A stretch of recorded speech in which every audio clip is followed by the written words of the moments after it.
Hello दोस्तों, आज हम बात करने वाले हैं कि हमारा जो ब्लाउज है वो पीछे से उठा हुआ क्यों रहता है, पीछे से पीठ में चिपक करके क्यों नहीं बैठता है। क्योंकि कितना भी अच्छा फिट देने के बावजूद भी या कितना भी अच्छा हम गला बनवा लें, उसके बावजूद भी हमारा जो पीछे का एरिया है वो ऊपर पीछे से ढीला ढीला सा रहता है, जिसकी वजह से वो ब्लाउज हमारा अच्छा नहीं लगता है। जब पीछे से उठा रहता है तो हम ब्लाउज में कितना भी अच्छा गला बनवा लें या कितनी भी अच्छी महंगी साड़ी हम पहन लें, तो वो पूरा लुक आपका ब्लाउज जो है वो ख़राब कर देता है। तो आज के इस वीडियो में मैं बताने वाली हूँ कि उसको आप कैसे सही कर सकते हो।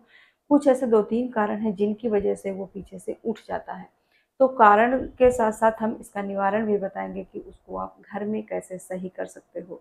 तो मैं हूँ ममता, आप देख रहे हैं चुनरी विद कुक। वीडियो को स्किप बिल्कुल मत कीजिएगा, वीडियो को पूरा देखिएगा ताकि छोटी-छोटी जो चीज़ें मैं आपको बताऊँगी इसमें, वो सारी चीज़ें आपको समझ में आ जाएँ ताकि आप अपने घर में ही इसे सही कर सको। तो चलिए हम बात करेंगे जो सबसे पहला कारण। तो यहाँ पर हमने ब्लाउज ले लिया है आपकी सुविधा के लिए बताने के लिए। तो जैसे मान लीजिए ये पीछे का एरिया है, क्योंकि पीछे का ही एरिया उठता है, आगे का तो नहीं उठता है ना। ये देखिए पीछे का ये गला है और जो ये हिस्सा है पीछे का ये उठ जाता है। क्यों उठता है?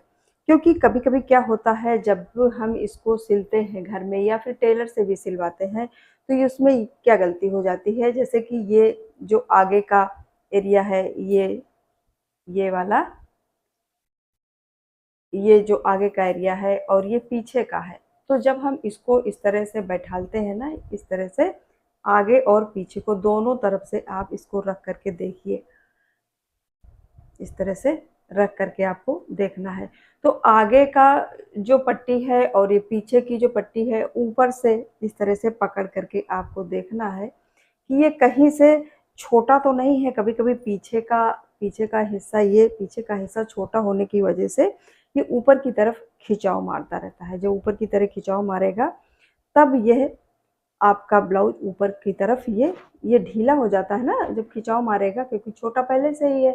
जब ऊपर की तरफ खिंचाव मारेगा तब ये ऊपर की तरफ ये उठ जाता है, जिसकी वजह से हमारा ब्लाउज उठा-उठा रहता है। अब हम दूसरा कारण बताते हैं।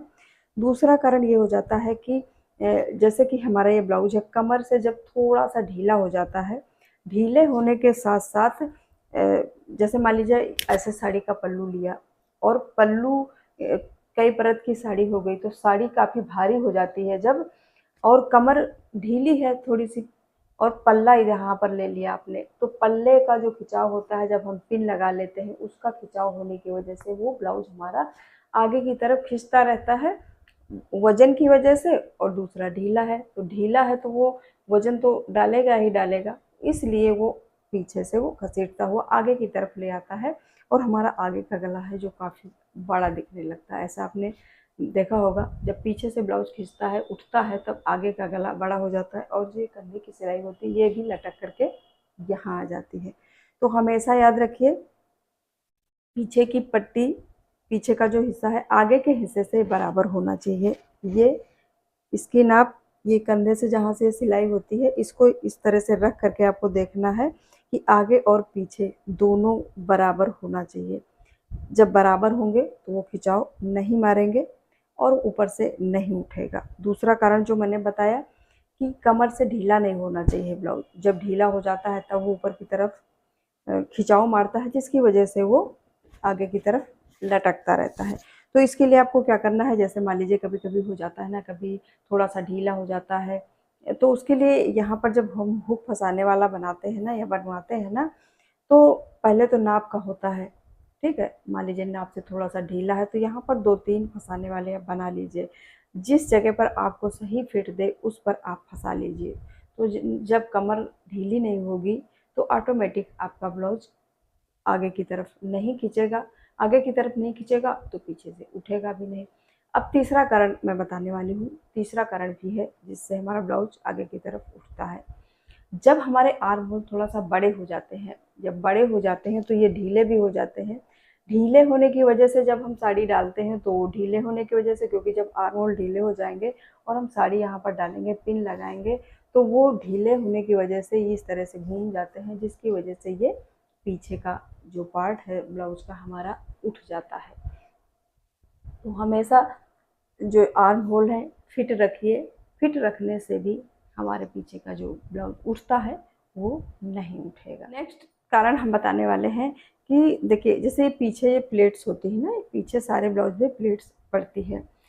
कभी क्या होता है, हमारा ब्लाउज जब थोड़ा सा टाइट लगने लगता है हमको, तो हम क्या करते हैं, इन प्लेट्स को हम खोल देते हैं ताकि हमारा ब्लाउज ढीला हो जाए और हमारी नाप का हो जाए। हो भी जाता है, ऐसा नहीं कि नहीं होता है, लेकिन इससे क्या होता है कि जब कभी आपको ब्लाउज थोड़ा सा ये ढीला होता है ना, तो फिर हम क्या करते हैं, यहाँ यहाँ की प्लेट्स ना डाल करके ये साइड में जो सिला होता है ना, जो साइड की ये सिलाई होती है ना, यहाँ पर हम पकड़ करके इसको सिल लेते हैं ताकि हमारा फिट अच्छे से आ जाए।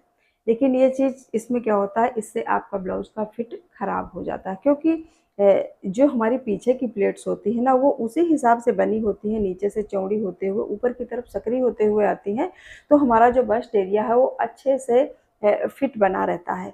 अगर हम यहाँ की बजाय हम यहाँ साइड से अगर इसको हम टाइट करते हैं, तो हमारा जो शेप है वो बहुत ख़राब हो जाता है। और तो हमेशा याद रखिए, जब भी कभी आपको टाइट या ढीला करना हो तो आप साइड से करिए, ना कि इन प्लेट्स को खोल करके करिए, क्योंकि इन प्लेट्स को अगर आप खोलते हो तो सॉरी ब्लाउज़ का जो भी फिट है वो ख़राब हो जाता है। तो आई होप ये छोटी-छोटी जो मैंने ट्रिक बताई हैं आप लोगों को समझ में ज़रूर आ गई होंगी। अगर ना आई हो तो हमें कमेंट करके पूछ भी सकते हो, मैं दोबारा से और अच्छे से बताने की कोशिश करूँगी। वैसे तो मुझे लगता है मैंने अच्छे से आप लोगों को समझा दिया है। अगर वीडियो पसंद आया हो तो लाइक ज़रूर करिएगा। चैनल पर पहली बार है, ऐसी वीडियो आपको देखना पसंद है तो मेरे चैनल को सब्सक्राइब ज़रूर करिएगा। तो फिर मिलूँगी नेक्स्ट वीडियो में एक अच्छी जानकारी के साथ।